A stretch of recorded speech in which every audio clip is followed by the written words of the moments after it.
Halo, saya Ernesto, saya Pandit Arkam.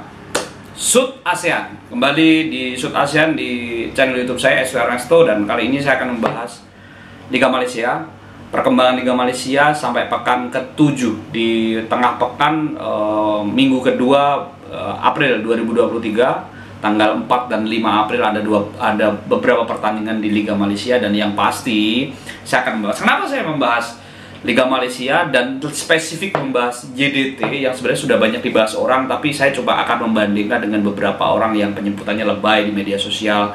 Sultan kok timnya kalahan gitu ya. Nah, bukan soal kalahannya sebenarnya, tapi marilah kita berkaca pada hal yang baik. Dan menurut saya seperti topi saya ini gambarnya adalah harimau yang makan gendut gitu. Nah, ini sesuai dengan julukannya tapi ini nggak obesitas ya, ini makan aja yang jadi sesuai julukannya. Johor Darul Ta'zim adalah Sorted Tiger atau harimau selatan. Nah, tim ini sampai pekan ke-7 Liga Malaysia 2023 mampu menjadi tim yang tidak terkalahkan, selalu menang, bahkan selalu menang, tidak pernah merasakan kalah, bahkan imbang pun nggak pernah, apalagi kalah gitu. 7 kali main, 7 kali menang, dan rekornya cukup mengesankan bagi saya. 30 gol mereka ciptakan dengan hanya sekali kebobolan aja, dan ini menurut saya sesuatu rekor yang cukup luar biasa bagi tim yang memang dimiliki oleh seorang sultan, yaitu Tunku Ismail Tunku Ismail, TMJ panggilannya, Tuan Muda Johor ya. Ini calon penerus kerajaan Johor yang pasti ini the real sultan yang punya. Dan dia Johor Darul Ta'zim ini memang kalau ngomong kayak nggak ada obatnya gitu ya di Liga Malaysia, tapi bukan sekedar hanya mengeluarkan uang bikin tim dengan pemain-pemain yang bagus, mahal, tetapi dibangun dengan sesuatu yang besar. Dia punya training ground yang bagus, dia punya stadion dibangun yang bagus, membangun basis massa yang luar biasa. Beberapa teman saya bahkan sudah ke sana. Saya belum sih, saya rencananya sih akan segera ke sana. Gerardo Gusti sudah membuktikan, terus teman saya Aji Utama kemarin juga kesana juga membuktikan betapa biggernya Johor Darul Ta'zim. Dan tidak aja sekedar ini klub sultan nih, sultan medsos gitu, bukan hanya sekedar itu. Ini klub yang dibangun as a club yang bisa dijadikan percontohan. Kalau dulu mungkin di Indonesia ada Pelita Jaya di tahun 86 atau 80-an akhir ya, dengan punyanya Pak Nirwan Bakri, mereka membuat training ground yang cukup representatif di Sawangan yang sekarang dipakai Persija. Lalu mereka punya stadion Lebak Bulus yang sekarang jadi MRT, stasiun MRT itu.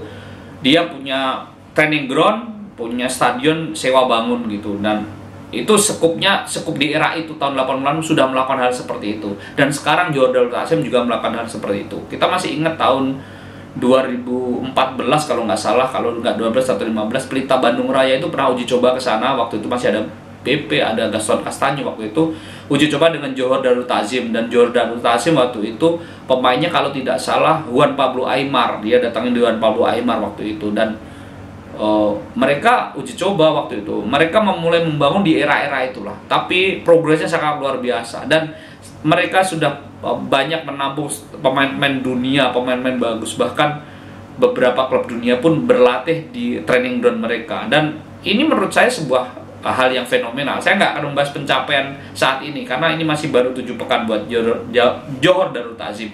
Tapi kalau kita melihat Johor Darul Ta'zim, ini the real sultan yang bangun. Jadi konsepnya memang sepak bola menuju sebuah industri, penontonnya banyak, membeli merchandise segala macam dengan baik. Jangan kayak tim negeri saya yang di Liga 2 dia gila-gilaan, nggak tahu gila-gilaan segila apa, datengin bintang dunia katanya mau training ground, 0, 0 semuanya. Bahkan sekarang ketika tidak kompetisi, tidak ada degradasi, mereka seolah-olah pasrah, tidak berjuang. Saya bandingin ya, saya bandingin dengan Persik Kediri yang terpuruk, tapi mereka berbenah dan mereka saking malasnya saya nggak mau nyebut nama klub itu gitu. Persik Kediri berjuang untuk lepas dari degradasi dengan melakukan pergantian pemain segala macam. Tapi ini seolah-olah nggak, saya ngelihat nggak ada daya juang segala macam. Dan mana yang mereka tunjukkan di musim yang lalu, katanya tim Sultan segala macam. Dewa United aja sekarang sudah punya training ground. Nah, menurut saya balik lagi ke Johor Darul Ta'zim. Darul Ta'zim ini tim tidak hanya dibahas di media sosial, tapi the realnya juga ada. Jadi di media sosial engagement mereka tinggi, tetapi di kenyataannya juga tinggi. Artinya tim ini tidak gaspol, tidak gas doang, tapi gaspol.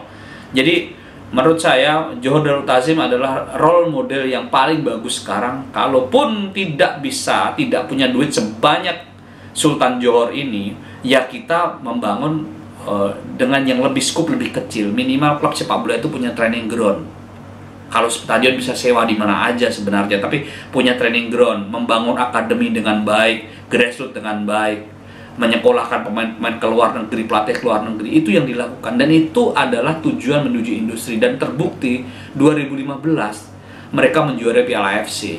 2022 kemarin mereka lolos dari fase grup Liga Champion. Artinya Johor Darul Ta'zim ini bukan tim yang kacangan gitu, bukan tim yang dibangun dengan ujuk-ujuk, tapi dibangun dengan proses yang benar, proses dengan yang cukup baik gitu.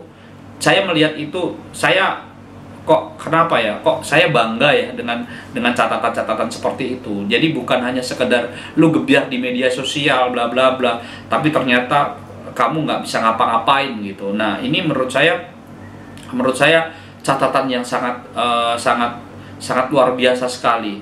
Oh sorry, iya, saya koreksi lagi sedikit. Di 2022 mereka lolos ke fase 16 besar Liga Champion Asia, walaupun akhirnya mereka kalah dari Urawa Red 05. Tapi inilah progres, inilah hasil. Jadi percaya proses itu tidak hanya sekedar hashtag. Percaya proses itu adalah sebuah hal yang dilakukan, yang benar-benar dilakukan. Mereka sudah lolos fase grup Liga Champion itu dari 2019.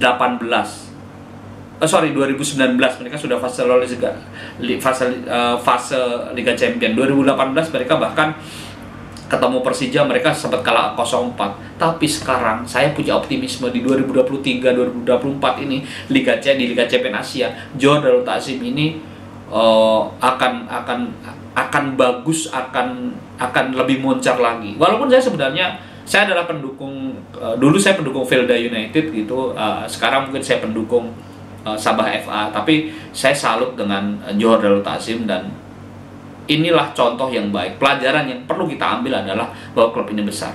Saya ngomong kayak gini seolah-olah mengkritik, nyinyir dan sebagainya, silahkan lah mengartikan itu. Tapi pengelola klub di Indonesia, contohlah Johor Darul Ta'zim berproses. Kalau duitnya nggak sebanyak Johor, ya sekemampuan kalian aja gitu. Jangan hanya gebiar di medsos gitu. Ingat, Sultan itu bukan di medsos, tapi di dunia nyata. Selamat menikmati sepak bola Indonesia yang penuh drama ini, dan semoga Johor Darul Ta'zim semakin keren. Semoga saya dapat rezeki untuk datang ke sana. Cayo.